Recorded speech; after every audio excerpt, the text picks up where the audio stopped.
पहली बार चिंतन कर रहे हैं। जब चिंता चिंतन में बदल जाती है तो रिजल्ट अच्छे आते हैं। ऐसा मैं नहीं, बापू कहते हैं, जब चिंता चिंतन में बदल जाती है तो नतीजा अच्छा आता है। और ये हमारे सिंधी साईं का ही कहना है। और आज ये मुट्ठी भर सिंधी इस मंच पे इकट्ठा हो रहे हैं, एक समुदाय बना रहे हैं, एक ग्रुप बना रहे हैं, एक कम्युनिटी बना करके आगे बढ़ रहे हैं। क्योंकि ये तो कहा गया है, संघे शक्ति कलयुगे। कलयुग में संगठन ही आपकी शक्ति है। आप अपनी शक्तियों को लेके बिखरे हुए थे तो आपको कोई जान भी नहीं रहा था। आज देखिए, आप सड़क के किनारे 2-4 कुर्सियों पे बैठे हैं, हर गाड़ी आपको मुड़ मुड़ कर देख रही है। ये इशारा है कि आपकी बात को लोग सुनेंगे, समझेंगे और उस पर अमल भी करेंगे। ये इशारा है। जब समय आता है तो अपने आप कम्युनिटी बन जाती है। अब देखिए कहाँ सब आप लोग बिजी हैं। कोई बिजनेस कर रहा है, कोई छोटा मोटा जॉब कर रहा है, कोई कोशिश कर रहा है, लेकिन सबने समय देना शुरू किया है।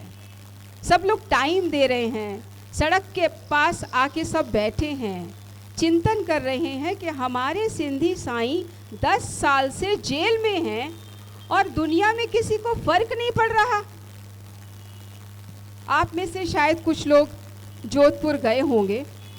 आप लोग को शायद अंदाज़ा होगा बापूजी ने क्या क्या किया है। पिछले 50 सालों से बापूजी ने अपना ज़र्रा ज़र्रा लगाया है मानव की, समाज की उत्थान में। मानव समाज के उत्थान में बापूजी ने वो सारी शक्तियाँ झोंक दी, अपना शरीर झोंक दिया, अपनी विद्या झोंक दी। और वो मानव समाज आज ये समझ नहीं पा रहा कि एक संत इस धरती पर आए हैं, उनके लिए कुछ कर रहे हैं तो उनकी भी कोई जिम्मेदारी बनती है। नहीं समझ में आ रहा। जब आपका संगठन होगा, ये बात आप अलग अलग बोलने की बजाय एक साथ बोलोगे तो अपने आप लोगों के कानों में बात जाएगी। मैं सीधा सा साधारण सा एक उदाहरण देती हूँ। सतयुग में सबको पता था। त्रेता युग की बात कर लेते हैं पहले। भगवान राम ने सीता मैया को राज निकाला दे दिया था।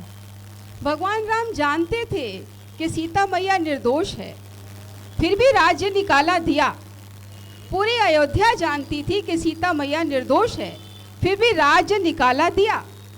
लेकिन जब लव और कुश ने शोर मचाया, घर घर जाके चिल्लाए, समाज में सबको आईना दिखाया कि वो महिला, उसका दोष तो बताइए जिसे आपने राज से निकाला है, तो अयोध्या नगरी पूरी की पूरी सन्नाटे में थी। किसी के पास कोई जवाब नहीं था कि इन बच्चों को जवाब दे तो क्या दे। आज हम सबको वो लव कुश की भूमिका निभानी पड़ेगी। ऐसे नहीं किसी को समझ में आएगा कि इतने बड़े संत जिन्होंने इतने सारे काम किए, महिलाओं के उत्थान के लिए बापूजी ने सबसे पहला कदम उठाया।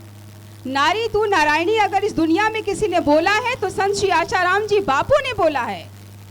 नारी को नारायणी का स्वरूप बताया, ये किसी संत ने नहीं बताया था, बापूजी ने बताया। माता पिता को भगवान का दर्जा देके पूजना सिखाया, ये सिर्फ बापूजी ने सिखाया है। वरना तो लोग 14 फरवरी को अपने आप को बर्बाद करने के लिए सड़कों पर उतर जाते थे। एक गुलाब की पंखुड़ी जो 100 रुपए में बिकती थी 14 फरवरी को, आज मोमबत्ती नहीं बिकती है, आज वो दिया और थाली पूजा की बिकती है। आज फूल माला बिकती है, क्योंकि माता पिता का पूजन बच्चे करते हैं 14 फरवरी को। मातृ पितृ पूजन जीवन जैसा सबसे बड़ा त्योहार जो हर धर्म, हर जाति, हर वर्ग का बच्चा मनाता है, वो सिर्फ संत श्री आचाराम जी बापू ने शुरू किया है। इतना बड़ा त्योहार हमें गिफ्ट में बापूजी ने दिया ताकि हमारे भीतर वो संस्कार पैदा हों।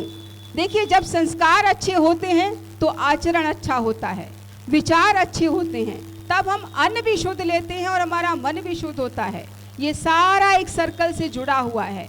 ये सोच, ये शिक्षा, ये विचार सिर्फ बापूजी ने दिया है। वेदों का ज्ञान बापूजी ने एकदम साधारण भाषा में बच्चे बच्चे तक को समझाया। और किसी ने बताया हो तो नाम बता दीजिए, हमें तो कोई नाम नहीं दिखाई देता। आज मातृ पितृ पूजन दिवस का त्यौहार बहुत सारे लोगों में कहीं मातृवंदन के रूप में मन रहा है, कहीं पेरेंट्स वर्शिप डे के रूप में मन रहा है। सब इस बात को हाईजैक कर रहे हैं। बापूजी ने बताया कि आप योग से अपने आप को स्वस्थ कैसे रख सकते हैं। बापूजी ने बताया कि आप अपने घर में आयुर्वेदा की जानकारी से अपने आप को स्वस्थ कैसे रख सकते हैं। बापूजी ने बताया कि बड़े बड़े कैंसर जैसे रोगों से अपने आप को मुक्त कैसे कर सकते हैं। तुलसी के 5 पत्ते खाइए, थोड़ा सा गर्म पानी पी लीजिए, सुबह सुबह शांति से भगवान का ओम का गुंजन कर लीजिए, पूरा दिन तन भी स्वस्थ रहेगा, मन भी स्वस्थ रहेगा। ये साधारण सा फॉर्मूला जो असाधारण नतीजे आपको दे रहा है, ये सिर्फ बापूजी ने बताया। आज रिसर्च सामने आ रही है, साइंटिस्ट ने अभी वैज्ञानिकों ने एक रिसर्च किया है। उन्होंने बताया कि तुलसी के पत्ते में यूजिनोल नाम का एक कंपोनेंट होता है। ये साइंस ने बताया। ये यूजिनोल कंपोनेंट एक ऐसा कंपोनेंट होता है जो बहुत सारी दवाइयों में यूज़ होता है, और वो दवाइयाँ हार्ट की बीमारी को भी ठीक करती हैं, और यही यूजिनोल किडनी की बीमारी भी ठीक करती है, और यही यूजिनोल फेफड़ों की बीमारियों को भी ठीक करती है। जब बापूजी ने सुबह सुबह सत्संग में 5 तुलसी के पत्ते लेने के लिए बताए, तब बापूजी ने बताया कि ये तुलसी के पत्ते का अर्क सत्व आपके भीतर 176 बीमारियों को मार सकता है। ये साधारण सी बात को लोगों ने समझा नहीं, लेकिन वैज्ञानिकों ने समझा और इस पर विचार किया, और जब इस पर शोध किया तो सामने आया यूजिनोल नाम का कंपोनेंट। बापूजी की हर बात पे वैज्ञानिक शोध हुआ है। मैंने आपको पहला उदाहरण दिया है, अब मैं दूसरा उदाहरण देती हूँ। बापूजी ने बहुत पहले बोला था, मेरे ख्याल से 20 से 25 साल पहले बोला था कि केक के ऊपर मोमबत्ती लगा के उसको फूंकना बहुत गलत है। मोमबत्ती नहीं बुझानी चाहिए फूंक करके, और केक को काट के नहीं बांटना चाहिए। आपको बांटना है तो लड्डू बांटिए, हलवा बांटिए, मिठाई बांटिए, लेकिन केक पे मोमबत्ती मत बुझाइए। ये बात बापूजी ने 20 साल पहले बोली थी, और 12 साल पहले ब्रिटेन में रिसर्च हुआ और एक कानून बनाया गया कि केक के ऊपर लगा करके मोमबत्ती नहीं बुझाई जाएगी। बर्थडे केक बांट के बर्थडे नहीं मनाए जाएंगे। ब्रिटेन में ये कानून बना दिया गया। हमारे यहाँ लोगों को अब समझ में आ रहा है। जब लोग अस्पताल जाते हैं, डॉक्टर सारी हिस्ट्री पूछता है, उस हिस्ट्री में सामने आता है बर्थडे केक खाया था और फिर पेट खराब हुआ, तब उन लोगों को समझ में आता है कि इससे हमें बहुत सारे वायरस और बैक्टीरिया हमारे अंदर आ गए हैं।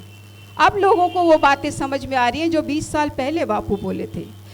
15-18 साल पहले बापूजी ने कहा था कि वो एक मोबाइल फ़ोन आप अपनी जेब में रखते हैं वो न रखें, इसकी रेडिएशन से आपके भीतर शुक्राणुओं की संख्या कम हो सकती है, आपके अंदर पिता बनने की शक्ति खत्म हो सकती है, आप ये काम न करें।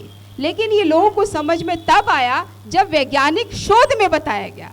अब साइंटिस्ट ये बता रहे हैं कि आप मोबाइल फ़ोन को जेब में रखते हैं तो उसकी रेडिएशन से आपको बीमारियां होती हैं, कैंसर तक की बीमारी हो सकती है। बापूजी के बताए हर शब्द पे, हर फॉर्मूले पे वैज्ञानिक आज ठप्पा लगा रहे हैं, और लोगों को तब समझ में आ रहा है जब वो कानून बन जाता है। जब स्वयं संत आकर के धरती पर बोल रहे हैं तो उनकी बातों का उनको समझ में नहीं आता। लेकिन बापूजी ने बड़ी साधारण तरीके से लोगों की शराब छुड़वाई, सिगरेट छुड़वाई। मल्टीनेशनल कंपनियों को दुख हुआ इस बात का, उनके बिजनेस पर अटैक हुआ और उन्होंने एक प्लानिंग करी। लाखों लोग जो हिंदू से क्रिश्चियन बनते चले जा रहे थे, बापूजी ने उनका धर्म में वापस स्वागत करवाया, धर्म वापसी करवाई। 90 के दशक में लाखों लोग बापूजी के सत्संग में आते थे और धर्म वापसी के प्रोग्राम में हिस्सा लेते थे, और इसी कारण 1993 में बापूजी को भारत सरकार ने शिकागो भेजा था भारतीय संस्कृति को रिप्रेजेंट करने के लिए। ये साधारण बात नहीं थी। 1893 में स्वामी विवेकानंद जी को शिकागो भेजा गया था भारतीय संस्कृति को रिप्रेजेंट करने के लिए। उनके 100 साल बाद बापूजी को 1993 में भारतीय संस्कृति को रिप्रेजेंट करने के लिए विदेश भेजा गया था। जैसे सवाल स्वामी विवेकानंद जी से पूछे गए थे घेरने के लिए, उससे कहीं ज़्यादा टफ सवाल हमारे बापूजी से पूछे गए थे। बापूजी को 3 मिनट दिए गए थे बोलने के लिए, और बापूजी जब बोलने बैठे तो जज भूल गया घंटी बजाना, और बापूजी ने आधा घंटा बोला। आधा घंटा, किसी भी वक्ता ने आधा घंटा नहीं बोला, हमारे बापूजी ने 3 मिनट की बजाय आधा घंटा बोला था, और कोई भी बीच में ये टोकने नहीं आया कि आप 3 मिनट से ज़्यादा बोल रहे हैं। आप सोचिए, जब किसी वक्ता को कोई सुन रहा हो तो इसका मतलब वक्ता की बात में दम है, तभी वक्ता को कोई शांति से सुन सकता है, वरना वक्ता ने पैसे नहीं दिए कि आओ मेरी बात को सुनो। बापूजी तो यहाँ पर साधारण तरीके से सिंपल कपड़े में वहाँ गए थे। ऐसा बापू का कोई ड्रेस भी किसी ने प्रेस नहीं किया था, कोई चरक नहीं चढ़ाया था, कोई नए कपड़े नहीं पहने थे, जो रोज़ पहनते वही पहने, साधारण चप्पल साधारण जूते में बापू शिकागो पहुँच के अपनी भारतीय संस्कृति का रिप्रेजेंटेशन करके आए थे। ये साधारण बातें नहीं होती। ऐसे संत को बिना कसूर के 10 साल तक जेल में रख देना, ये बहुत ही असाधारण काम किया है, प्रशासन ने भी, जनता में भी। ये पाप हम सब भोग रहे हैं, और इस पाप के भोगी हम सब इसलिए हैं क्योंकि हम चुपचाप इस गलती को होने दे रहे हैं। हम सब अपने अपने काम में मस्त हैं। हम सुबह से शाम तक या तो ऑफिस की चिंता करते हैं, या परिवार की करते हैं, या खानदान की करते हैं। हम इस बात की चिंता कहीं भी नहीं करते। वो संत जो पूरी दुनिया की चिंता में लगातार लगे हुए हैं, उनको जेल में रख कर हमें मिल क्या रहा है? हमने 1 मिनट भी इस बात पर कभी चिंतन किया कि कहीं हमारी जिम्मेदारी बनती है कि नहीं बनती? बापू जगह जगह घूमते थे, कभी हेलीकॉप्टर से, कभी ट्रेन से, कभी कार से, अपना इकट्ठा किया हुआ योग, अपना इकट्ठा किया हुआ संतत्व सबको बांटते थे सत्संग के रूप में। क्या आज हमारी कोई जिम्मेदारी नहीं बनती? इतने बड़े संत को आप जेल में रख के बैठे हैं और भूल गए हैं, आप अपना अपना काम सब कर रहे हैं। बड़े बड़े नेताओं को बापू ने खड़ा किया, बड़े बड़े व्यापारियों को बापू ने खड़ा किया। ऐसे कई लोग हैं जिनके परिवार लड़खड़ा रहे थे, उनके परिवारों को बापू ने खड़ा किया। ऐसे कई नौजवान हैं जिन्हें समझ में नहीं आ रहा था किस रास्ते जाएं, उनको रास्ता बापू जी ने दिखाया। कितनों की शराब छुड़ाई, कितनों की सिगरेट छुड़ाई। क्या ये हम एक साथ भूल गए? 10 साल में हमें किसी को याद नहीं आया कि हमारे बापू ने हमारे लिए इतना कुछ किया है, उसमें कहीं हमारी कोई जिम्मेदारी बनती है? बहुत खुशी की बात है, 10 साल में आज पहली बार आप संगठित हुए हैं। आपने एक छोटी सी कोशिश की है कि हम एक साथ बैठ के अब तक जो चिंता कर रहे थे, आज हम चिंतन करें कि हमारे साईं को हम अपने बीच में कैसे लाएं। बहुत आसान तरीका है। आप रोज बैठ के अगर आधा घंटा एक साथ बैठ के भी चिंतन करेंगे तो पड़ोसियों कहते हैं ना, जब 10 वो आपके सितार एक साथ बैठे हों, उनमें से एक को बजा दो तो बाकी 9 में भी आवाज़ आती है। जब आप 10 सितार एक साथ रखते हैं और एक को भी एक तानपुरा आप बजा दें, बीच में बाकी के 9 पड़े हों, तो बाकी के 9 तानपुरों में अपने आप झंझनाहट होने लगती है। आज वो झंझनाहट का समय आ गया है। आज आपने कोशिश की है एक साथ बैठकर चिंतन करने की कि इतने बड़े संत को बिना कसूर के जेल में रखा जा रहा है, तो हमारी कोई जिम्मेदारी बनती है कि नहीं बनती है। आज आपने चिंतन शुरू किया है, बहुत बड़ी शाबाशी की बात है, धन्यवाद की बात है, मुबारकबाद देने की बात है। ये कोशिश भी आपकी बहुत बड़ी बात है। छोटी सी शुरुआत एक बड़ा नतीजा दे सकती है। आप रुके नहीं यहाँ पर। आज आपका संगठन तैयार हो रहा है। संगठन में हर मेंबर को एक जिम्मेदारी मिल रही है। आप अपनी अपनी जिम्मेदारी भी अगर हर दिन 24 घंटे में 24 मिनट भी अगर आप निभाएंगे तो बहुत बड़ा नतीजा सामने आ जाएगा। मुगलों के शासन में जब मृग बादशाह ने बहुत बड़े कारगुजारी करनी शुरू कर दी थी और हिंदू लोग परेशान हो गए थे, तो उस मृग बादशाह से, उनकी करतूतों से हिंदुओं को बचाने के लिए मुट्ठी भर सिंधु थे, मुट्ठी भर सिंध, और मुट्ठी भर सिंधियों ने इतनी प्रार्थना की कि स्वयं भगवान को समुद्र में से सामने आना पड़ा और पूरे हिंदू जगत को बचाने के लिए जिम्मेदारी उठानी पड़ी। ये वो सिंधी समाज है। आप सो कैसे गए? 10 साल आप सोए रहे, अपने आप को इस बात का कर्जा आपको चुकाना पड़ेगा गुरु के प्रति। आपके सिंधी साईं जेल में बैठे हैं, आप 10 साल से अपने बच्चों की शादियों में, उनके नौकरी में, अपने काम धंधे में व्यस्त हैं। वही नौकरी, वही काम धंधा, वही परिवार वो सिंधी साईं की कृपा से चल रहा था। आप कैसे भूल गए कि वो सिंधी साईं वहाँ कैसे रह रहे होंगे। मैं जोधपुर जेल गई हूँ, मैंने देखा है जोधपुर जेल कैसा है। वहाँ रेत उड़ती है दोपहर में, रेत की आंधियाँ उड़ती हैं, पलकों पर रेत बैठ जाती है, गर्म मिट्टी की लू चलती है वहाँ पर, दीवारें तप जाती हैं, धरती तप जाती है। रात को जब सोने बैठो तो बापू को नींद नहीं आती, रात को नींद एकदम तपन निकलती है, भाप निकलती है दीवारों से, ज़मीन से। ऐसी भट्टी में 86 साल के बुजुर्ग को आपने छोड़ दिया है और आप भूल गए हैं। ये माफ़ करने लायक तो नहीं है, लेकिन ये बापूजी का जिक्र है इतना बड़ा, जो अपने बच्चों से उम्मीद भी नहीं लगा रहे, उन्हें याद भी नहीं दिला रहे, उन्हें कुछ कह भी नहीं रहे हैं। अगर बापू नहीं कह रहे तो इसका ये अर्थ नहीं है कि हम सो जाएं, हम चुपचाप बैठ जाएं।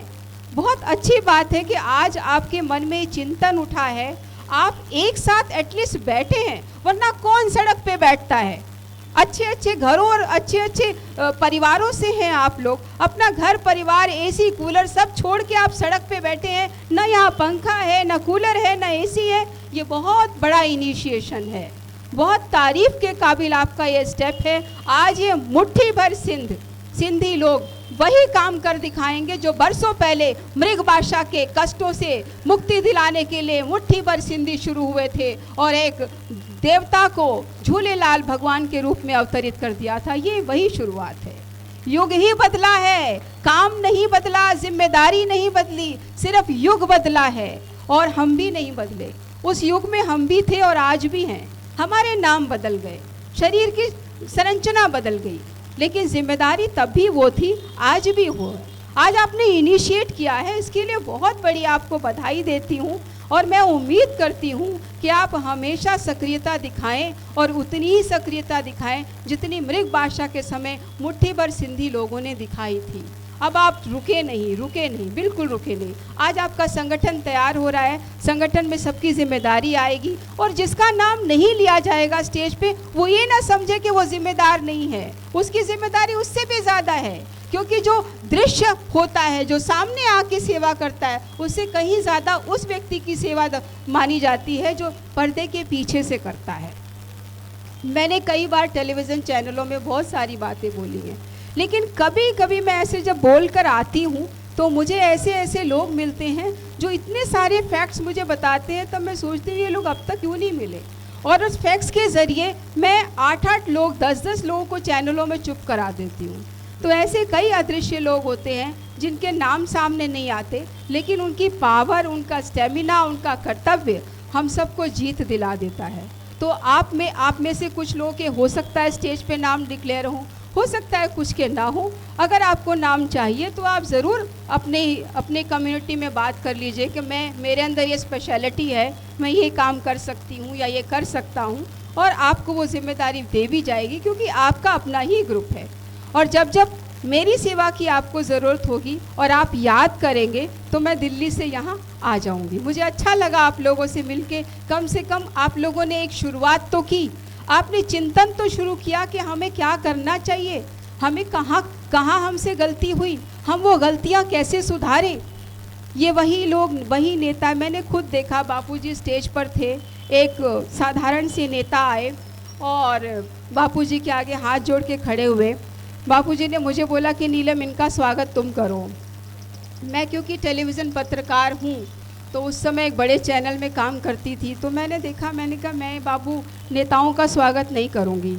तो बापूजी ने मुझे डांटते हुए कहा कि ये गुरु आज्ञा है। तो मैंने कहा ठीक है। फिर मैंने उनका स्वागत में 2 लाइन बोली।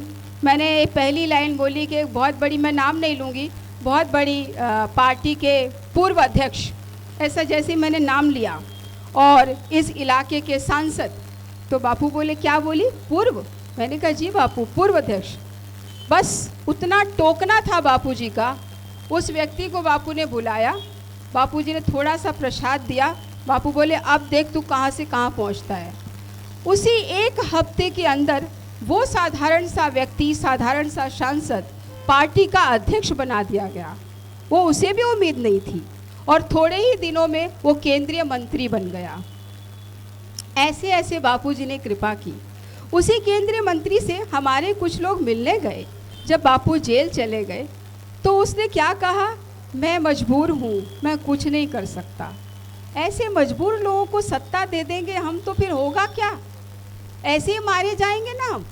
10 साल से बापू जेल में है, किसी के फर्क ही नहीं पड़ रहा। प्रसाद लेते हैं, माला पहनते हैं, वोट दिलवाते हैं, भूल जाते हैं। आज आप लोगों को इसका हिसाब लेना है। ये जिम्मेदारी उनकी थी कि बापू जेल से बाहर आए, उन्होंने नहीं निभाई। तो हम सवाल तो पूछेंगे ना, क्यों नहीं निभाई? निभाने के लिए सामने आए थे कि हम संस्कृति की रक्षा करेंगे, देश की रक्षा करेंगे, धर्म की रक्षा करेंगे। कहाँ गई वो रक्षा? संत जेल में संस्कृति का आचार बन गया, धर्म का पता नहीं। कहाँ गई वो रक्षा? कहाँ गई वो जिम्मेदारियां? कहाँ गए वो प्रण और कहाँ गए वो उनके कर्तव्य? 5 मिनट में भूल गए। यहाँ से जैसे गद्दी पे आए तो सारी बातें भूल जाएंगे और उन्हें क्या लगता है, उनसे कोई पूछने वाला पैदा नहीं हुआ। अरे हम चुप हो सकते हैं, इसका मतलब ये नहीं कि हम गूंगे हो सकते हैं। हम शांत हो सकते हैं, इसका मतलब ये नहीं कि हम बहरे हो सकते हैं। हम तसल्ली से काम ले सकते हैं, इसका मतलब ये नहीं कि हम निर्बल हो सकते हैं। ये बात उन्हें याद दिलानी पड़ेगी कि हमें शक्ति भी है, भक्ति भी है और मुक्ति भी है और उन्हें देना भी आता है। हम प्यार दे सकते हैं तो सवाल भी पूछ सकते हैं। हम रोटी दे सकते हैं तो धक्का भी मार सकते हैं। हम घर में कुर्सी दे सकते हैं तो उन्हें लात भी मार सकते हैं।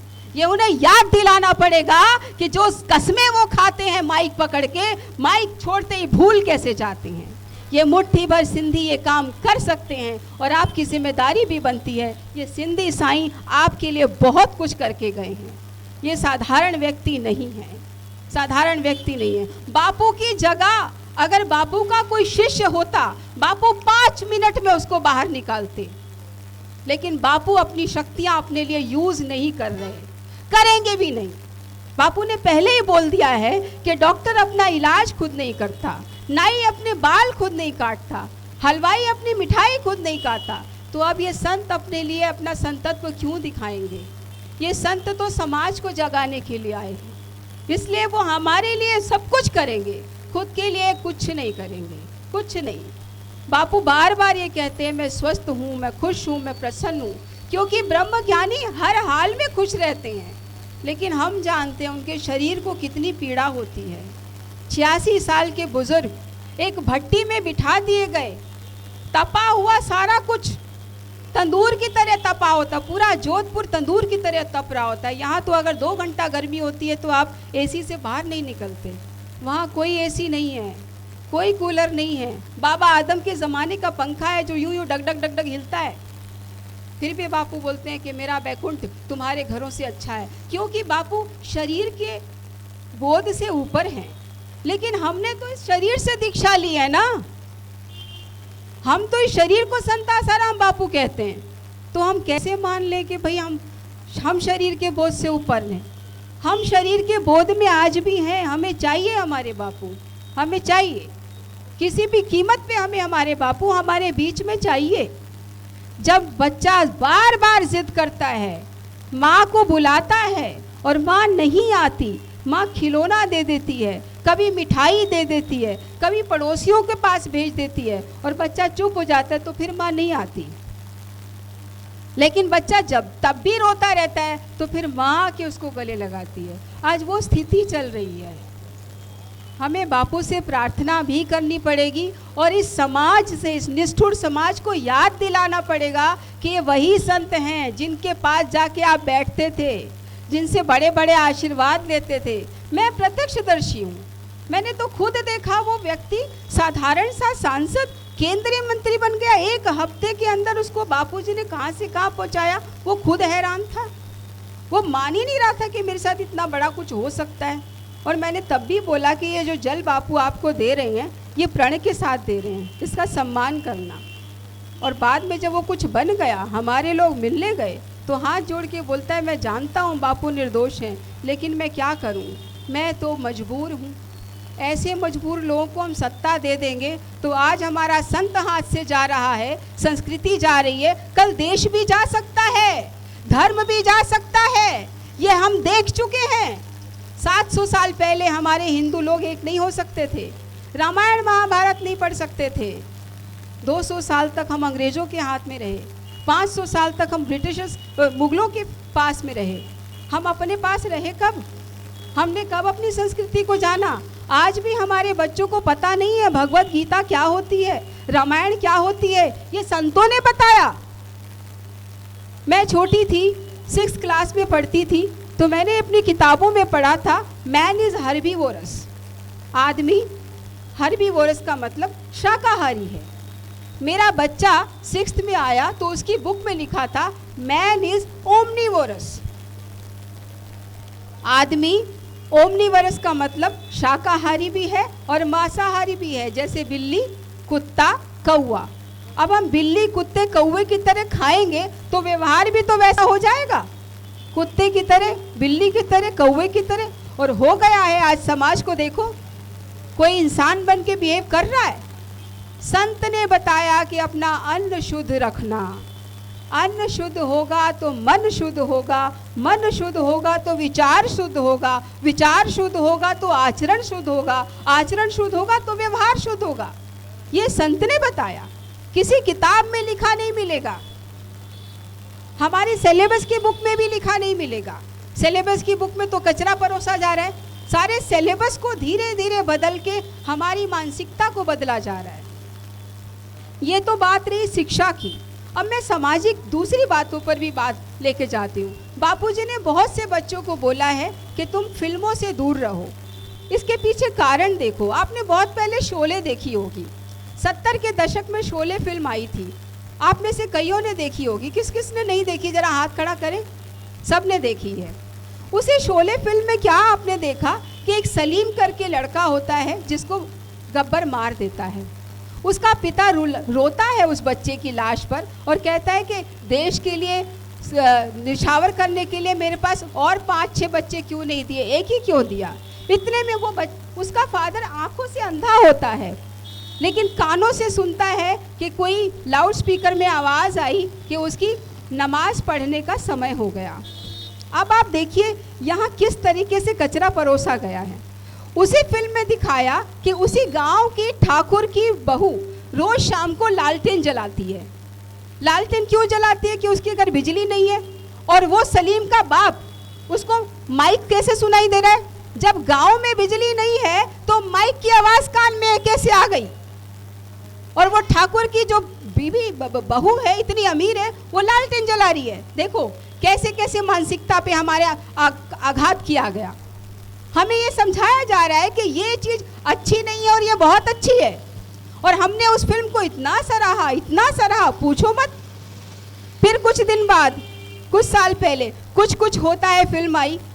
उस फिल्म में कैरेक्टर होता है शाहरुख खान, जो कि हिंदू फादर होता है।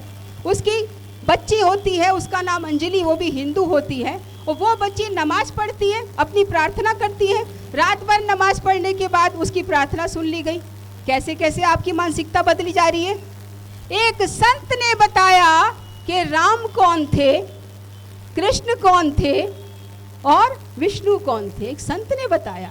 एक संत ने बताया कि एक 6 दिन के कृष्ण भगवान ने पूतना का वध कैसे किया था। किसी ने धरती पर ऐसा किया हो तो बता दो। एक संत ने बताया। और जिसने सत्संग सुना उसको पता है। जो स्कूल की किताबों में बैठा है उसको नहीं पता ये बातें।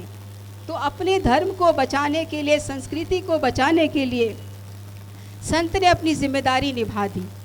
क्या हमारी जिम्मेदारी नहीं बनती? हम कैसे भूल जा रहे हैं कि हमारे दिमाग पर, हमारे आचरण पर, हमारे व्यवहार पर, हमारे अन्न पर हर जगह कुठाराघात हो रहा है। बापू बार बार बताते हैं कि अन्न की शुद्धि बहुत ज़रूरी है। हम कई बार समझ नहीं पाते। बापूजी ने फिर भी कहानियों में, किस्सों में समझाया कि अगर हम बाहर जाते हैं और हमें बाहर का खाना खाना पड़े तो हमें अपने पास आंवला रखना चाहिए। आंवला खाने से जो कचरा हमारे अंदर चला गया उसका शुद्धिकरण हो जाता है। बापू ने हर परिस्थिति में हमें बचाने की कोशिश की। क्या हमने उसका ज़रा सा भी बदला चुकाया है? अपने आप से पूछ के देखना कि हमने गुरु दीक्षा ले ली और हम भूल गए। बापूजी के आगे रोना रो के आते हैं, हमारी सुन ली जाती है, हम फिर भूल जाते हैं। बापूजी से प्रार्थना करते हैं, बापू मान लेते हैं, हम फिर भूल जाते हैं। क्या बापू आपको बोलने आएंगे कि भाई मैं यहाँ पड़ा हूँ, गर्मी में हूँ, मैं खुश नहीं हूँ? बापू बहुत खुश हैं, क्योंकि बापू को शरीर की बोध नहीं है, बापू को शरीर से कोई चिंता ही नहीं है। बापू तो शरीर के बोझ से बहुत ऊपर हैं। बापू आपसे कभी नहीं बोलेंगे कि मेरे लिए कुछ करो, लेकिन हमें संस्कृति को बचाने वाले के लिए कुछ करना है। हम बापू के लिए कुछ नहीं कर रहे, क्योंकि बापू संस्कृति की रक्षा की निशावर होने के लिए खड़े हैं, तो हमें संस्कृति की रक्षा करने वाले की रक्षा करना तो बनता है ना। वो क्यों हम भूल जाते हैं? बहुत पहले की बात है, जब मुगलों का बहुत पहले हमारे यहाँ पे सिकंदर बादशाह आ गया था, तो उसने काफ़ी सारी गड़बड़ें करी थी। अब सिकंदर एक लाइन बोलता है, सिकंदर की बात दुनिया बोलती है कि जब मैं इस धरती से जाऊं तब मेरे हाथ खोल दिए जाएं, ताकि दुनिया देखे कि दुनिया को जीतने वाला सिकंदर भी धरती से खाली हाथ गया। ये लाइन सब रिपीट करते हैं। क्या आपको पता है ये लाइन उसको कहाँ से मिली? ये लाइन उसको एक संत से मिली। गुरु गोरखनाथ जी उस समय एक जंगल में साधना कर रहे थे और सिकंदर शिकार के लिए निकला था। शिकार के लिए निकला तो आगे जाके रास्ता बहुत आगे चला गया, उसका जो यूनिट था उससे पिछड़ गया। वो अकेला अंदर जाते जाते जाते जाते अंधेरे में चला गया और वो रास्ता भूल गया। प्यास से व्याकुल हो गया, पानी पानी चिल्ला रहा था और उसको कोई व्यक्ति दिखाई नहीं दे रहा था। वो पानी पानी गले को तराशे पानी पानी करता जाए। उसको अब होश नहीं, उसको था कि कहीं से 2 बूंद पानी मिल जाए तो जीवन बच जाएगा। गोरखनाथ जी जब साधना में बैठे तो उनके ऊपर मिट्टी विट्टी की परत बढ़ गई थी, तो उनकी सिर्फ आंखें दिख रही थी, वो बाकी नहीं दिख रहे थे। तो जोर से वो आवाज़ लगा के बोले, कौन है? सिकंदर बोला कि मैं सिकंदर हूँ। तब उन्होंने पूछा कि वही सिकंदर जो पूरी धरती को जीतने चला है? तो उसने बोला हाँ। तो उन्होंने कहा कि ठीक है, मैं तुझे पानी दे दूंगा, मगर तू ये बता कि ये 2 बूंद पानी दूंगा तो तू इसके बदले में मुझे क्या देगा? तो वो बोला मैं अपना आधा राज्य दे दूंगा। फिर वो बोले कि ठीक है, अगर तेरी पूरी प्यास बुझा दूंगा तो तू मुझे क्या देगा? तो बोला कि मैं पूरा राज्य दे दूंगा। तब वो बोले कि देख, जिस राज्य को जीतने के लिए तूने पूरी ताकत लगा दी, अपना ईमान भी बेच दिया, सब कुछ बेच दिया, आज तेरा वो सारा राज्य मैंने एक करमंडल पानी से नाप दिया। जरा सोच तूने क्या किया? तूने महिलाओं के साथ अपमान किया, तूने बुजुर्गों का अपमान किया, लोगों की धरती छीनी, सब कुछ बेईमानी करी, और वो सारा राज्य एक करमंडल पानी में मैंने नाप दिया, तो तूने क्या किया? फिर अगली लाइन बोले कि ये ले पानी पी, रास्ता उधर से है, चला जा, मुझे तेरा राज्य नहीं चाहिए, ये राज्य न तू साथ लेके जाएगा न मैं। इतना बोल के वो वापस ध्यान में चले गए। सिकंदर हिल गया। अगले दिन जब वो घूमता फिरता जब अपने राज्य में पहुंचा, तब उसने एक मीटिंग ली और मीटिंग में कहा कि जब मैं इस धरती से जाऊं तब मेरे दोनों हाथ खोल दिए जाएं, ताकि पूरी दुनिया देखे कि दुनिया को जीतने वाला सिकंदर भी इस दुनिया से खाली हाथ गया। ये लाइन सारी दुनिया बोलती है, लेकिन ये भूल जाती है कि ये लाइन उसको किसने सिखाई? एक संत ने सिखाई। उस संत का नाम किसी को भी नहीं पता है, ये बापू ने सत्संग में हमें बताया। तो संतों की बात भले ही किताबें बताएं या ना बताएं, इतिहास बताए या ना बताए, संतों की बात समाज में आईने की तरह साफ होती है और समाज की सूरत बदल देती है। ये होती है संतों का संकल्प। संतों के संकल्प में बापू ने एक कड़ी और ली। बापूजी ने बच्चों को बाल संस्कार केंद्र खुलवाया। बच्चों के लिए बच्चों को समझाया पिज़्ज़ा बर्गर से दूर रहो, बच्चों को समझाया शिक्षकों को प्रणाम करो, बच्चों को समझाया माता पिता की इज्जत करो। बापू ने क्या गलती करी? क्या ये गलत शिक्षा दे रहे थे बापू? आज हजारों बाल संस्कार केंद्र बापू ने खुलवाए हैं और हर बाल संस्कार केंद्र में बच्चों को यही सिखाया जाता है कि बड़ों का सम्मान करो, शिक्षकों की बात मानो और समय पर उठो, समय पर खाओ और फालतू चीजें मत खाओ, खड़े खड़े मत खाओ, खड़े खड़े पानी मत पियो, खड़े खड़े पानी पीने से घुटनों का दर्द होता है, खड़े खड़े खाना खाने से पेट में बादी बनती है। ये बीमारियां आप सामने आ रही हैं। बापू बच्चों को ये बात सिखा रहे हैं ताकि उनको बीमारी ना पकड़े। क्या गलत सिखाया बापूजी ने?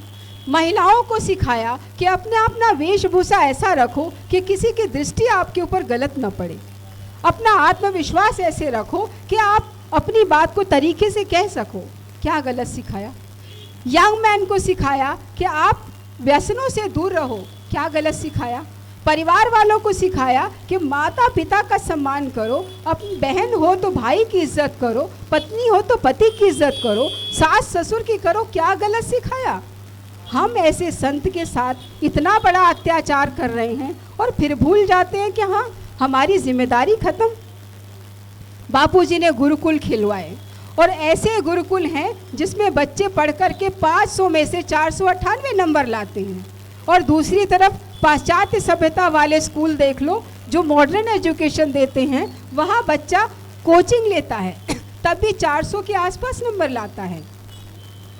अब ये भी लोगों को चुभ गया तो गुरुकुल के खिलाफ भी पॉलिसी शुरू कर दी। बापूजी को चारों तरफ से घेरा गया, बापूजी को हर तरफ से बदनाम किया गया। फिर भी बापू मुस्कुरा रहे हैं। क्यों मुस्कुरा रहे हैं? कि जब एक माँ बच्चे को शिक्षा दे रही है और बच्चा ले नहीं रहा तो माँ जोर से हंसती है कि इसका और क्या करूँ। एंड सेम थिंग बापूजी भी, बापू ने पूरे समाज को जगाने की कोशिश की और वो समाज जागने की कोशिश कर ही नहीं रहा है, तो बापू मुस्कुराते हैं कि अब इनका हम कैसे इलाज करूँ। ये सिंधी समाज इकट्ठा हुआ है, सिंधी समाज ने अपने अंदर चेतना डाली है, सिंधी समाज आज चिंतन में बैठा है। बहुत बड़ी बात है, बहुत बधाई की बात है, बधाई के पात्र हो। लेकिन इस कोशिश को यहाँ रोकना मत। अब आप चल पड़े हो तो आप चल पड़ो।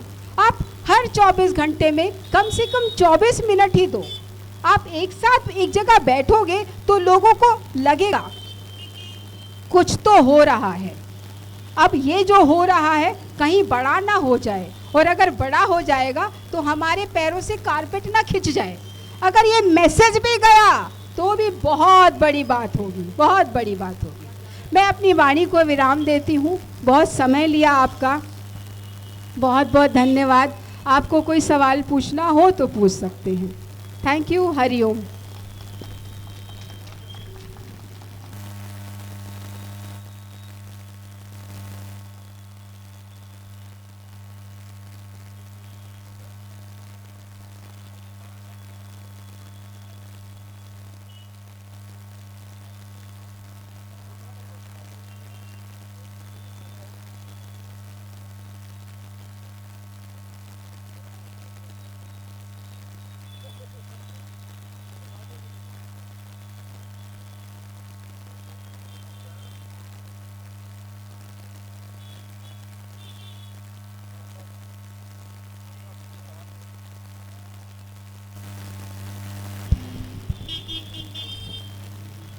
इस 10 साल के पीरियड के दौरान बहुत सारे बड़े बड़े गुनाहगारों को बेल मिल चुकी है।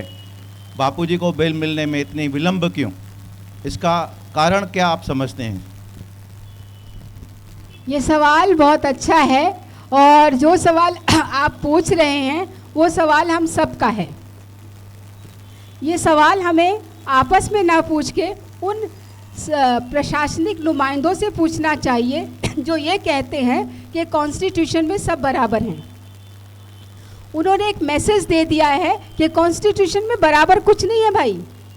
संत को अलग रखा जाता है, हिंदू संत को अलग रखा जाता है, विधर्मियों को अलग रखा जाता है, बिजनेसमैन को अलग रखा जाता है, पॉलिटिशियन को अलग रखा जाता है। इन सब के कॉन्स्टिट्यूशन अलग हैं। इससे ये लगता है और ये सही भी लग रहा है, कॉन्स्टिट्यूशन संविधान अगर सबके लिए बराबर है तो बड़े बड़े गुनाहगारों को छोड़ा जा रहा है और बापू का तो दोष साबित भी नहीं हुआ है। मैं उदाहरण देती हूँ, जिस लड़की के बयान के आधार पे बापू को सजा सुनाई गई इतनी सख्त, उस लड़की ने कोर्ट में 200 बार अपना बयान बदला है, 200 बार गिन के रिटर्न में है, फिर भी ये सजा सुना दी गई।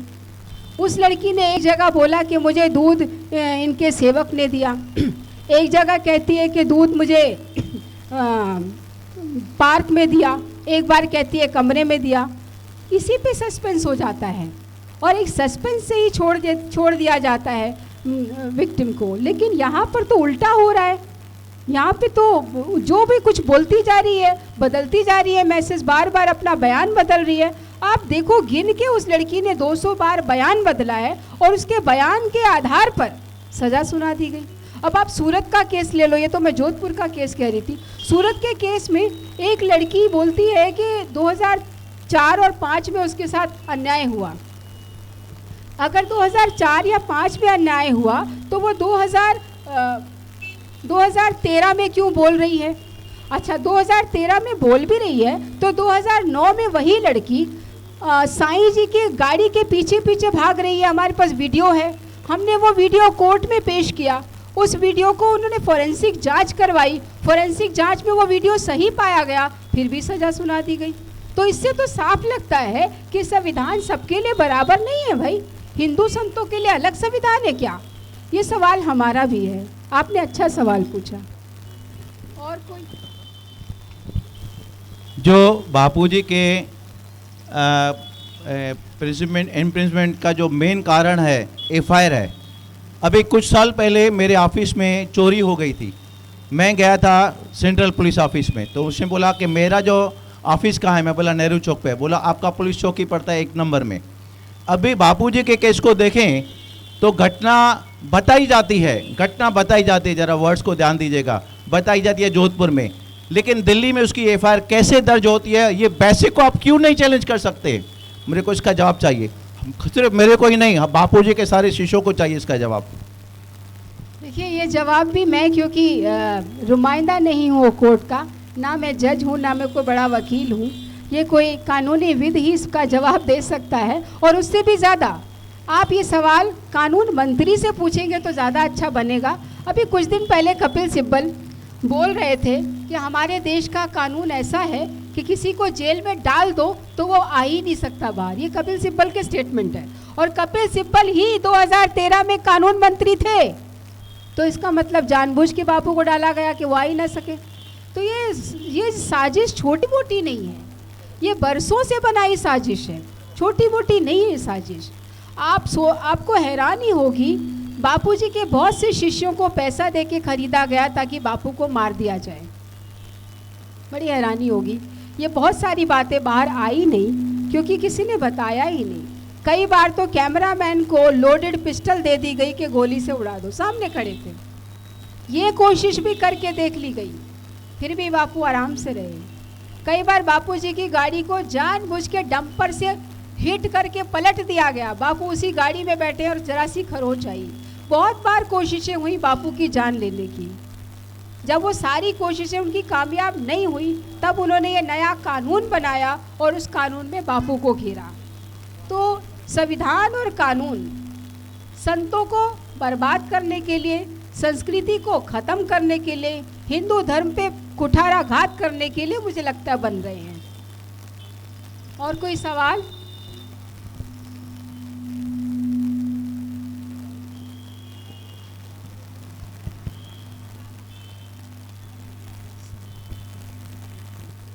Thank you.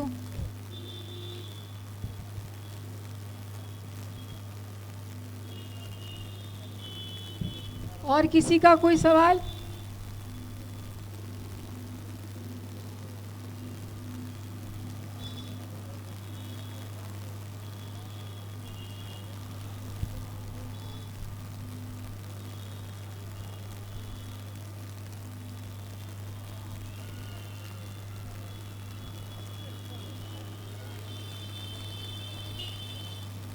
आपस में बातें कर रहे हैं, तू पूछ और तू पूछ, है ना?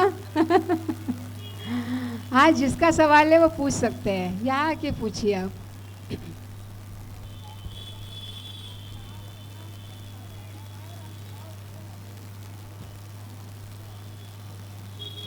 कोई और क्वेश्चन?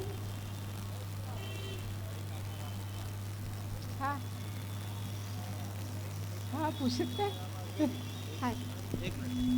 अभी बहन की तरफ से एक सवाल है, माला और नियम जपने के सिवाय आपका ये हिसाब से हमारा और क्या कर्तव्य है? अभी हम लोग क्या करें? ताकि हमें बापूजी के दर्शन बाहर व्यासपीठ पे होवे। देखिए, अगर घर में आग लग जाए और आप ध्यान में बैठे हैं और आग गंभीर होती जा रही है, तो आप क्या करेंगे बताइए? आप ध्यान में बैठे हैं और आपकी माला हो गई, अब आपको ध्यान कर रहे हैं, ध्यान में बैठे हैं, ध्यान में रुचि हो रही है और आपके कान में आवाज़ आ रही है कि घर में आग लग गई है, घर में आग लग गई है, तो आप अपना ध्यान कंटिन्यू रखेंगे या आग बुझाएंगे? क्या करेंगे आप? सिंपल सा जवाब आपके पास है, जवाब आपके पास है। आप फिर हमसे क्या पूछ रहे हैं? हाँ जी, आइए आइए, आ जाइए, ऊपर आइए।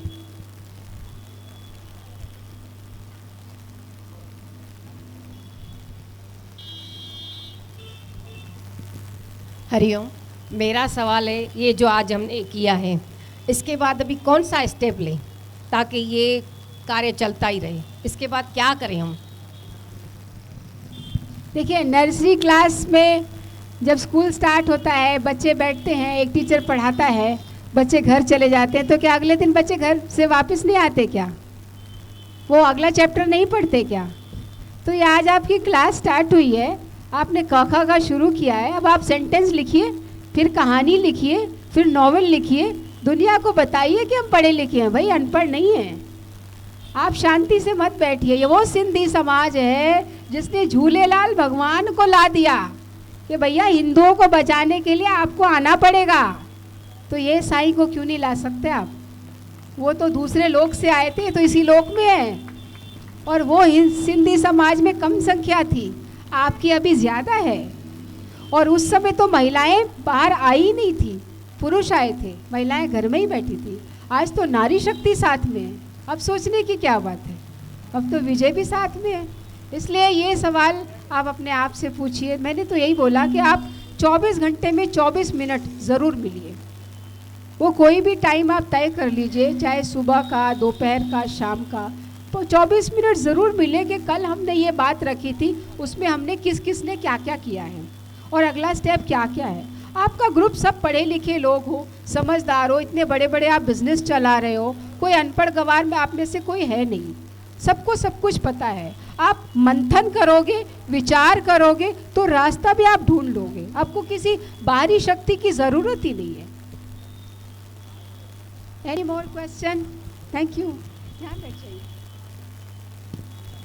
और कोई क्वेश्चन?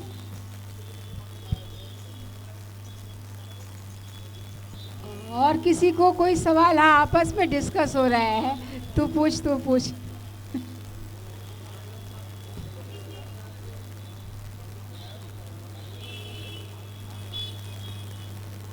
हाँ, आइए आइए।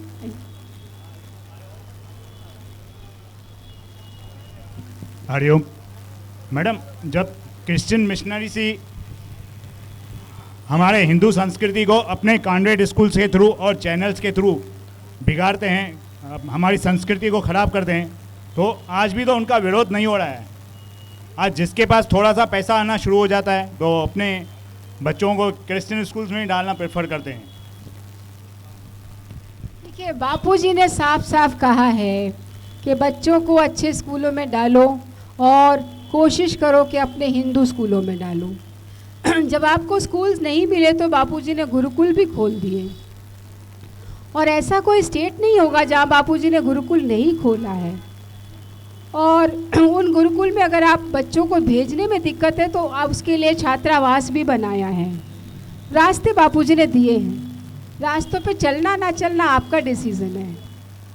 मैडम, एक ब्रह्मा में एक एग्जाम्पल हुआ था कि उन्होंने किसी संत ने उनको बोला कि 969 का कुछ स्टिकर लगाया, सबने अपने अपने दुकानों में, अपने अपने रिक्शास पे, टैक्सीज पे लगाया, और सबको बोला गया कि आप इनके ही रिक्शा में जाएं, भले और कोई आपसे 2 रुपया कम लेवे या और कोई किराने वाला दुकान वाला आपको कम रेट में देवे तो भी उनसे नहीं लें। तो उन सब ने ये सब मिलके किया और उन्होंने बाकी के अपोजिशन वालों को भगा ही दिया था। एक ब्रह्मा का बेस्ट एग्जाम्पल। तो अगर हम लोग भी जब तक इनका विरोध नहीं करेंगे तो इनकी शक्ति शायद देखिए बापूजी के पास बहुत पहले एक सवाल गया कि बापूजी 14 फरवरी को लोग वैलेंटाइन डे मनाते हैं और वैलेंटाइन डे से बच्चे बिगड़ते हैं और कुछ लोग डंडा लेके पीछे भागते हैं। तो बापू ने कहा कि डंडा नहीं मारना, विरोध नहीं करना, किसी को गाली नहीं डालना, किसी को चाटा नहीं मारना, कुछ विरोध नहीं करना। बापूजी ने उसके बदले में क्या कहा कि उस दिन माता पिता की पूजा करना। बापूजी ने उस छोटी लाइन के सामने एक लंबी लाइन खींच दी और उस लंबी लाइन का वैल्यू उस छोटी लाइन से ज़्यादा था और ये लोगों को पसंद भी आया। तो विरोध करने की बजाय हमें कुछ ऐसा काम करना चाहिए कि वो विरोध करने वाली चीज़ अपने आप खत्म हो जाए। बापूजी ने विकल्प बहुत सारे दिए हैं और उस विकल्प को चुनना हमें अपने आप को सोचना पड़ेगा। और कोई सवाल? मैडम इसका और एक एडिशन, तो इसके लिए हम लोग अपने स्कूल्स, अपनी मैनेजमेंट के स्कूल्स चालू करवाएं पूरे देश भर में। ऐसा आप कर सकते हैं तो अच्छी बात है, नहीं तो इनका आपके आसपास में गुरुकुल है, आप उसको प्रमोशन दे सकते हैं। लेकिन गुरुकुल्स तो बहुत लिमिटेड ही है ना मैडम। और नहीं, आप उन्हें और काफी- खोल लो मॉडर्न स्टाइल के गुरुकुल। ओके, हरिओम। हरिओम हरिओम।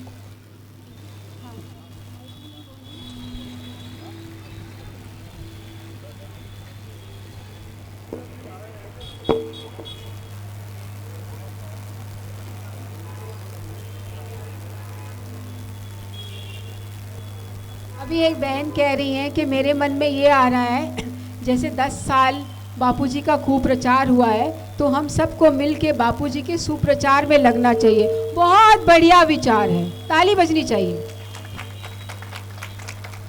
क्योंकि कुप्रचार के सामने जब हम सुप्रचार करते हैं, यही लाइन लंबी है और लंबी लाइन का वैल्यू ज़्यादा है, वो हमें करना चाहिए। बापूजी से आपको क्या क्या मिला, अगर आप ये भी दुनिया को बताने लगोगे तो वो भी सुप्रचार का ही एक अंग है, उतना भी काफ़ी होगा हमारे लिए। और कोई सवाल?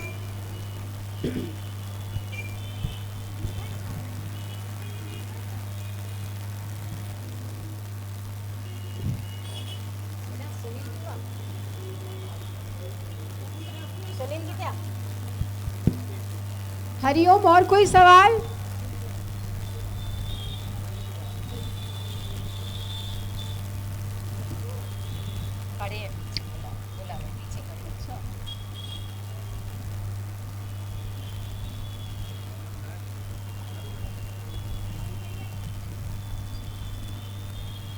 कार्यक्रम को आगे बढ़ाएंगे। मुझे लगता है सुनील भाई स्टेज पर आए। मुझे लगता है सवाल जवाब अब ज़्यादा है नहीं, अब आगे की गतिविधियां। हाँ जी गीता बहन आ गई। अच्छा, पढ़ दूँ? ठीक है।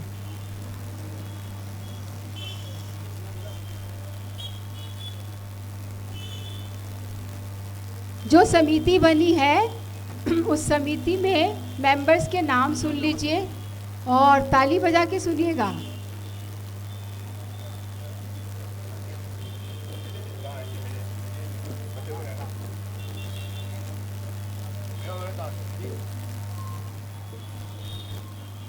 आपकी संस्था का नाम है सनातनी हिंदू सिंधी। सनातनी हिंदू सिंधी के संस्था के जो प्रेसिडेंट है सुनील भाई हैं, सम्मान के लिए सामने आए।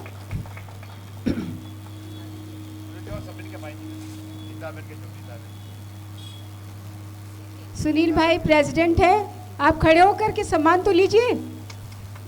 टोपी पहना के इनका सम्मान करेंगे सुनील भाई का। गीता बहन आप करिए। सुनील भाई, आपकी समिति जो बनी है सनातनी हिंदू सिंधी, इसके प्रेसिडेंट हैं, जोरदार स्वागत। और अब आपकी संस्था में कुछ भी गड़बड़ हो या कोई विचार नया आए, आप शेयर कर सकते हैं। सम्मान करेंगे सब लोग टोपी पहनाकर। हाँ पहनाओ बहन हो आप।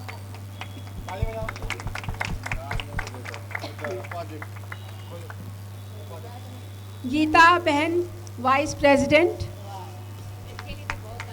बहुत मेहनत करती हैं, बाल संस्कार केंद्र चलाती हैं, हर बेर हाजिर रहती हैं, कभी भी आपका कीर्तन संकीर्तन यात्रा हो उसमें सबसे आगे रहती हैं, तो ये पद तो बनता है।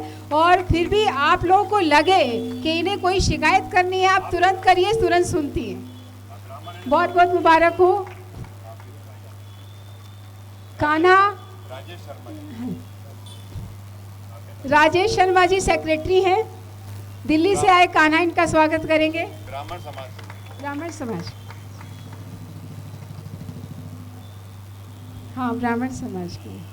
और जगदीश भाई ट्रेजर हैं, कहाँ हैं जगदीश भाई? स्टेज पर आए जगदीश भाई। समिति के बहुत बहुत मुबारक हो, आप ट्रेजर हैं, इनका सम्मान प्रेसिडेंट साहब करेंगे।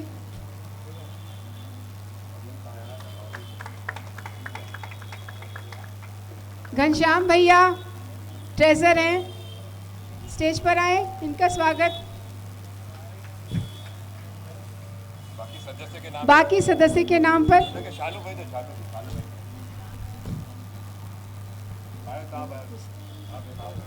योगेश कुमार कर रहे हैं, दिल्ली से आए, बहुत बहुत जोरदार स्वागत। बाकी मेंबर्स के नाम पढ़ती हूँ। पिंकी मेंबर हैं, पूजा मेंबर हैं, दीपू, कमलेश जी, और क्या लिखा है, क्या लिखा?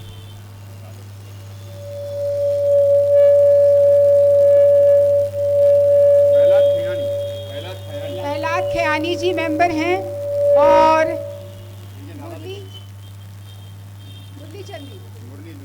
मुरली लून जी भी मेंबर हैं। ये सब से आप अपनी बात कह सकते हैं। जब भी आपको लगे आयोजन में कोई कमी है या कोई नया विचार आ रहा है, इन मेंबर से रख सकते हैं, प्रेसिडेंट से रख सकते हैं, सामने ट्रेजर के, और भी लोग जिनके नाम नहीं लिए वो भी इस समिति में इम्पोर्टेंट जगह पे हैं। आप सब मेंबर इम्पोर्टेंट हो, जिसके भी मन में कोई विचार आता है तो उसका मंथन आप ज़रूर करिएगा, ठीक है? आप यहीं मत रुकिएगा, 24 घंटे में 24 मिनट निकाले जा सकते हैं। दीपू भतीजा जी, आप भी मेंबर हैं, बहुत बहुत स्वागत है। आइए आइए आइए आइए। सबको नहीं मिला? मेंबर्स को सबको नहीं मिला? आप सबके नाम ले लो, मेंबर के गला बैठे हैं। दीपू भटीजा स्वागत। हमारे दीपू भटीजा का, दीपक लाल भटीजा का स्वागत श्री दादा होलाराम जी करेंगे। कमलेश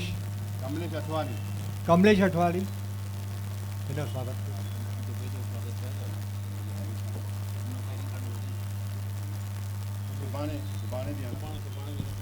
हम आभार व्यक्त करते हैं नीलम दुबे जी का। हमसे बहुत बड़ी भूल हो गई कि पहला स्वागत आपका होना चाहिए था। इनके स्वागत में सभी लोग खड़े होकर ताली बजाएंगे, इनका अभिनंदन करें, खड़े होके। हम आपके आभारी हैं, हम आपके मार्गदर्शन पे चलने के लिए तैयार हैं। मैं जानता हूं बापूजी के 2 लाख शिष्य हैं उल्लासनगर में, क्यों नहीं आते हैं? उनको अभी इकट्ठा करने का टाइम आ गया है। अगर हर आधे घंटे में कहीं ना कहीं से प्रभात फेरी या कोई फेरी निकले, हरि नाम कीर्तन की फेरी निकले, तो बापूजी बाहर आएंगे, 100% बाहर आएंगे। हर आधे घंटे में दुबे जी, बहन जी, हर आधे घंटे में हम लोग फेरी निकाल सकते हैं हरि नाम कीर्तन की, अलग अलग जगह से। लोगों को मालूम पड़ेगा कि 24 घंटे में कितनी फेरियां निकली है। तो मेरा ये सुझाव है, बाकी इम्प्लीमेंट करना।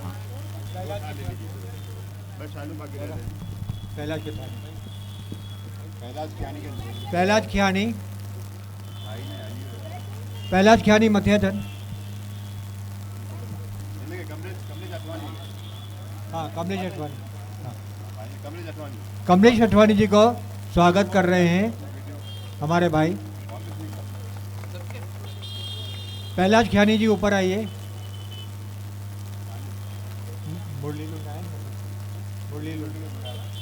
मुरली लुंड जी ऊपर आइए। मुरली लुंड जी, दीपू भटीजा, मुरली लुंडी जी का स्वागत हमारे दीपक भटिया जी करेंगे।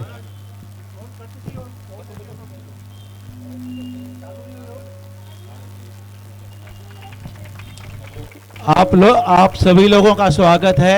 आप बैठे हैं, उतने ही इम्पॉर्टेंट है जो स्टेज पे खड़े हैं, उनसे ज़्यादा आप इम्पॉर्टेंट है, तो आप अपने लिए ताली बजाइए। आप भी हमारे समिति के और कमेटी के मेंबर्स हैं, ये जान के 2 लाख शिष्य हैं बहन दुबे जी हमारे उल्लास सिंह बापू जी के, इतने मुट्ठी भर आए हैं, तो अभी 2 लाख को जगाने का है हमको।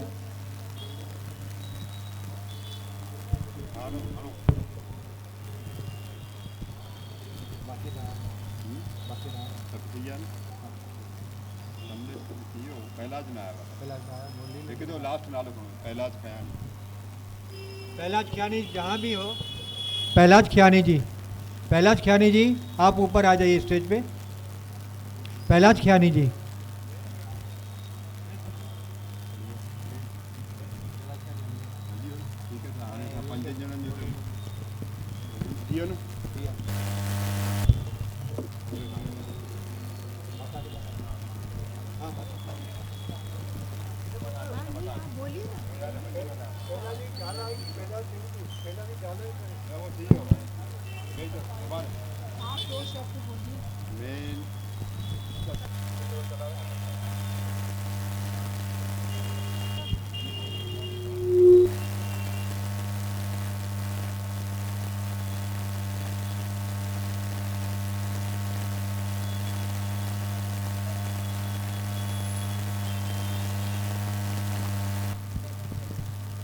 हरिओम।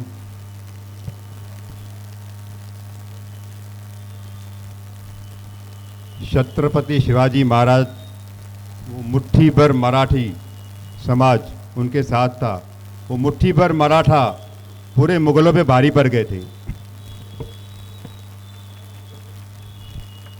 क्यों भारी पड़ गए थे? क्योंकि छत्रपति शिवाजी महाराज के गुरु समर्थ रामदास थे, उनकी गुरु की कृपा थी और उन्होंने मुगलों पे ऊपर विजय प्राप्त की थी।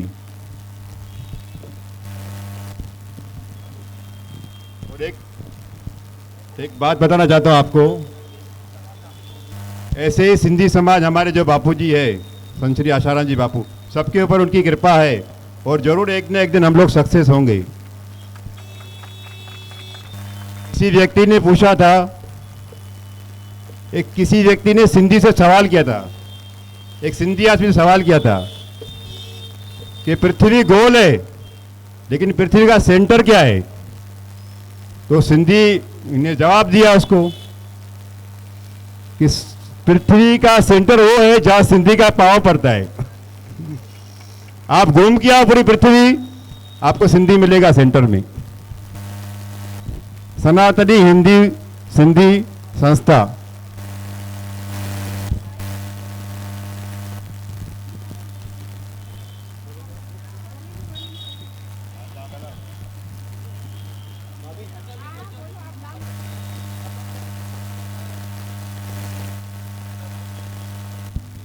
इसी संस्था की वाइस प्रेसिडेंट है गीता बहन, जो हमेशा एक्टिव होती हैं, बाल संस्कार केंद्र चलाती हैं, जहाँ देखो हाजिर रहती हैं। अभी 2 शब्द बोलने के लिए भाग रही हैं, हम स्वागत करिए, अपने आप आ जाएंगी।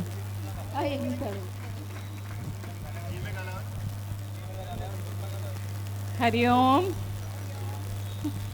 असांजो जोगी सिंधी सभु असां सां गॾु चवंदा, सभु गॾु गॾु चवाईंदा। असांजो जोगी सिंधी, असांजो साईं सिंधी,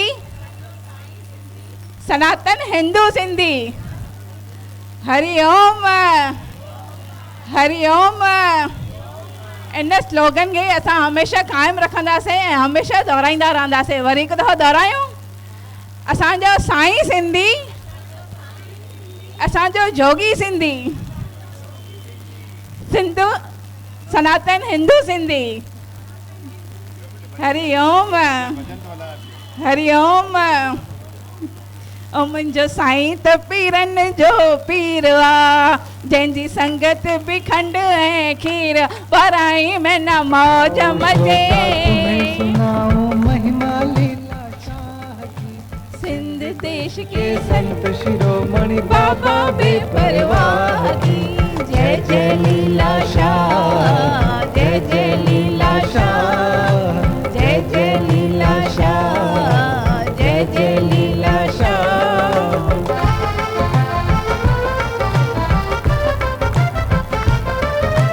बचपन में ही घर को छोड़ा, गुरु चरण में आन पड़ा, तन मन धन सब अर्पण करके ब्रह्म ज्ञान में दृढ़ खड़ा। नदी पलट सागर में आई वृत्ति अगम अथाह की, नदी पलट सागर में आई वृत्ति अगम अथाह की। आओ श्रोता तुम्हें सुनाओ महिमा लीला शाह की, सिंध देश के संत शिरोमणि बाबा बेपरवाह की। जय जय लीला शाह, जय जय लीला शाह, जय जय लीला शाह, जय जय लीला शाह।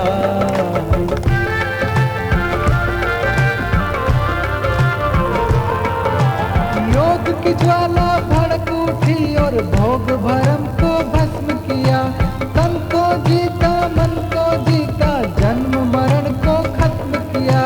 नदी पलट सागर में आई वृत्ति अगम अथाह की, नदी पलट सागर में आई वृत्ति अगम अथाह की। आओ श्रोता तुम्हें सुनाओ महिमा लीला शाह की, सिंध देश के संत शिरोमणि बाबा बेपरवाह की। जय जय लीला शाह, जय जय लीला शाह, जय जय लीला शाह, जय जय लीला शाह।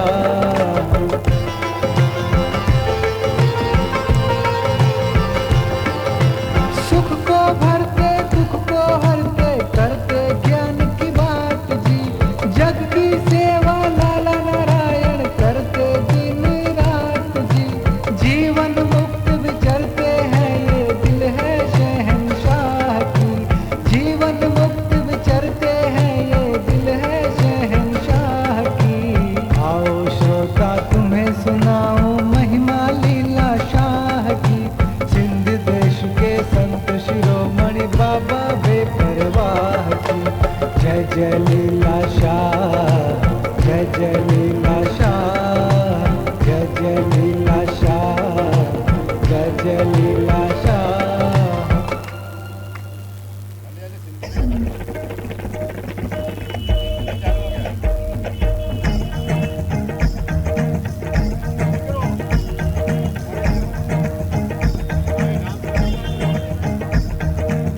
सनातनी हिंदू सिंधी जगत का न्यारा न्यारा, सनातनी हिंदू सिंधी सभी भाई बहन आगे आ जाएंगे, सभी भाई बहन प्लीज आगे आ जाइए। सारे संसार जे सिंधियन के मिलाइण वारा सिंधी, सभिन जा प्यारा सिंधी, गुलनि जा प्यारा सिंधी, गुरनि जा प्यारा सिंधी, गुले गुलदार सिंधी, संतनि जा प्यारा सिंधी, पीर ॻोठाई सिंधी, असांजो साईं सिंधी, असांजो जोगी सिंधी, ज्ञानी वेदांती सिंधी, त्यागी वैरागी सिंधी, शाहन जा शाह सिंधी, हरिया जा प्यारा सिंधी, राम जा प्यारा सिंधी, श्याम जा प्यारा सिंधी, सनातनी हिंदू सिंधी, सनातनी हिंदू सिंधी, सनातनी हिंदू सिंधी, सनातनी हिंदू सिंधी।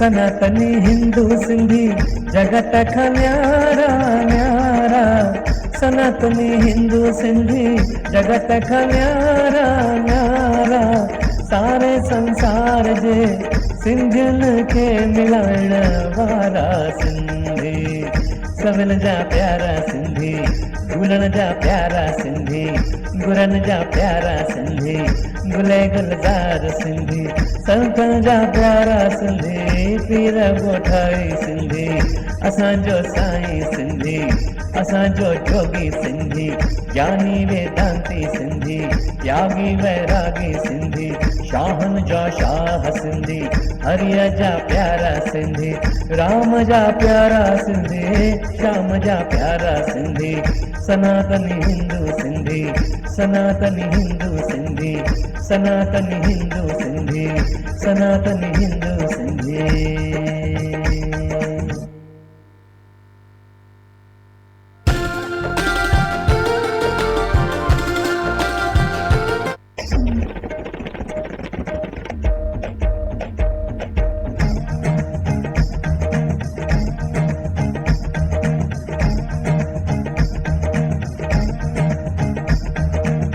सनातनी हिंदू सिंधी जगत का न्यारा न्यारा, सनातनी हिंदू सिंधी जगत का न्यारा न्यारा, सारे संसार जे सिंधियन के मिलाइण वारा सिंधी, सविल जा प्यारा सिंधी, गुलन जा प्यारा सिंधी, गुरन जा प्यारा सिंधी, गुले गुलजार सिंधी, संतन जा प्यारा सिंधी, पीर ॻोठाई सिंधी, असांजो साईं सिंधी, असांजो जोगी सिंधी, ज्ञानी वेदांती सिंधी, यागी वैरागी सिंधी, शाहन जा शाह सिंधी, हरिया जा प्यारा सिंधी, राम जा प्यारा सिंधी, श्याम जा प्यारा सिंधी, सनातनी हिंदू सिंधी, सनातनी हिंदू सिंधी, सनातनी हिंदू सिंधी, सनातनी हिंदू सिंधी।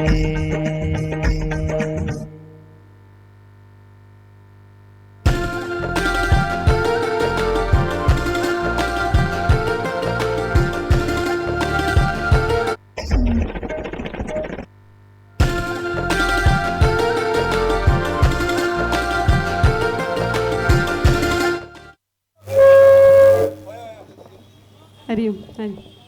ओ मुंहिंजो साईं त पीरनि जो पीरवा, मुंहिंजो साईं त पीरनि जो पीरवा, ओ जंहिंजी संगत बि खंड ऐं खीर, ॿारहं महीना मौज मचे, ॿारहं महीना मौज मचे हिन दर ते, जय साईं आशाराम, सभई चओ जय साईं आशाराम, चओ चओ जय साईं आशाराम, सभई चओ जय साईं आशाराम, बेड़ा थींदव पार, सभई चओ जय साईं आशाराम, बेड़ा थींदव पार, सभई चओ जय साईं आशाराम।